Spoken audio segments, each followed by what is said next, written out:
Okay, let's dive into this. Picture the scene. You are a member of the cabin crew on a fully booked, ultra long haul flight. The doors are securely closed, the seatbelt signs are finally off, and you're settling in for an absolute marathon in the sky. But then, the dreaded chime sounds. You walk down the aisle and discover a literal customer service nightmare unfolding right in front of you. This explainer is going to walk you through an incredibly fascinating real-world assessment scenario that is actually used to test the absolute best in the aviation industry. It's essentially a high-pressure puzzle of human empathy, quick thinking, and on-the-spot logic. Right, so here's the exact scenario we are breaking down today. For a whole group of passengers, the in-flight entertainment system, the IC system, which is information, communication, and entertainment, has completely crashed. Rebooting isn't working, it is just a totally dead screen. And suddenly you are faced with a practically impossible choice. You have to figure out exactly who gets the absolute last working screen on the entire aircraft. The math here is frankly completely unforgiving. You have exactly one spare seat left with a functioning IC system. Just one. But you have 6 deeply unhappy, frustrated passengers who are all experiencing this technical failure at the exact same time. This stark numerical contrast is the absolute bottleneck of the dilemma. There is absolutely no magical technical fix to pull out of your hat here. There is only a difficult, deeply human choice to be made. You just cannot satisfy everyone. You can only move one person. So let's look at exactly who we're dealing with.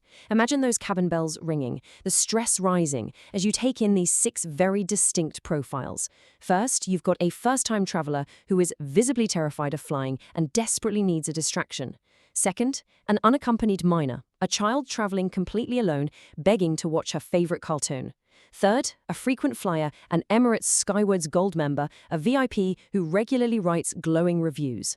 Fourth, an elderly passenger who relies heavily on that screen because they find it incredibly difficult to sleep or read.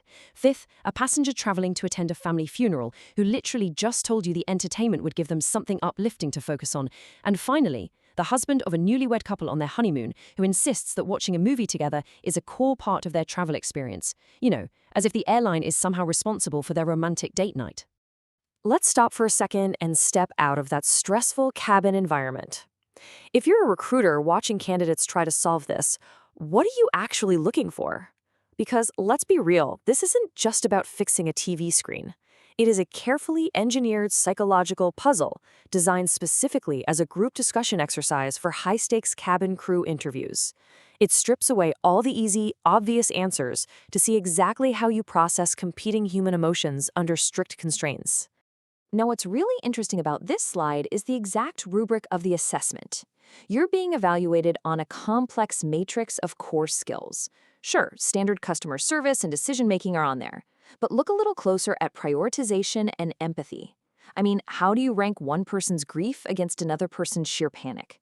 How do you weigh a loyal VIP's expectations against an elderly person's physical discomfort? And just as importantly, it tests your raw creativity in handling disappointed passengers. Because remember, 5 people are absolutely going to lose this game. So, out of all these intense emotional profiles, who actually gets the seat? Well, it turns out, according to the best practices for this exact scenario, the optimal choice is the unaccompanied minor. The child traveling alone gets the working screen. Let's really pause and absorb that for a second. Out of all those intense situations, the grieving passenger, the panicked flyer, the top-tier VIP, the child is the one who ultimately wins the seat. So, the crucial point is understanding exactly why this is the definitive answer. It ultimately comes down to a strict, non-negotiable airline principle. Child welfare comes first. Children traveling without their parents are, without a doubt, the most vulnerable people on any aircraft. Providing her with her favorite cartoon isn't just about, entertainment. It provides essential comfort and reassurance. It actively reduces the severe anxiety and profound loneliness a child might feel sitting by themselves at 35,000 feet. Choosing the minor demonstrates the highest level of professional compassion and fulfills the crew's special overriding responsibility to ensure unaccompanied minors feel entirely supported.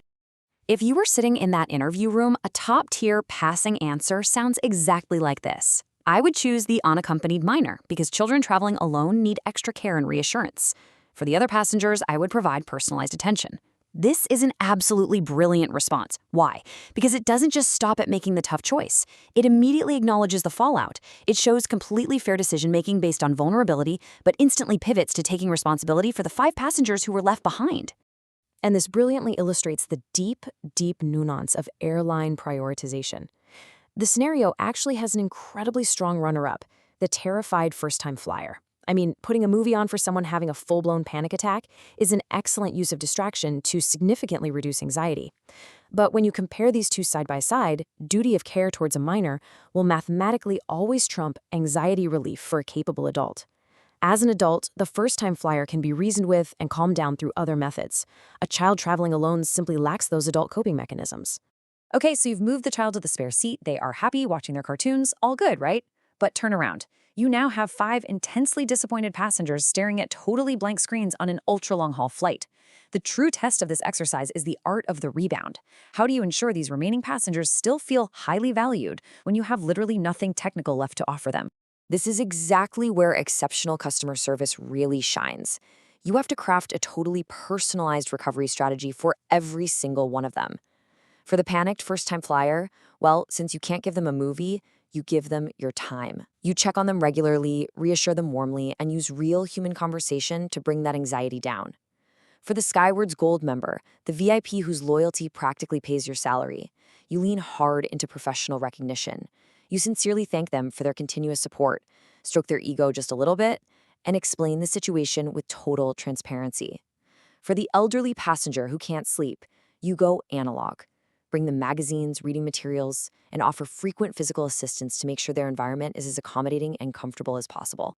Let's move to the last two and see how this builds, because this requirement for delicate emotional intelligence is even more crucial here.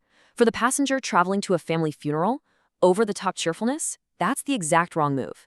They need empathetic support, which means giving them plenty of space but performing very discreet check-ins so they know they're cared for.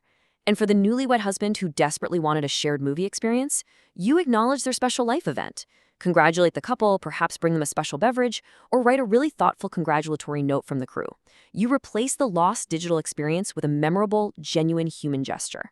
It really is a brilliant exercise because it proves that world-class service isn't about having perfectly working equipment. It's about perfectly applied empathy.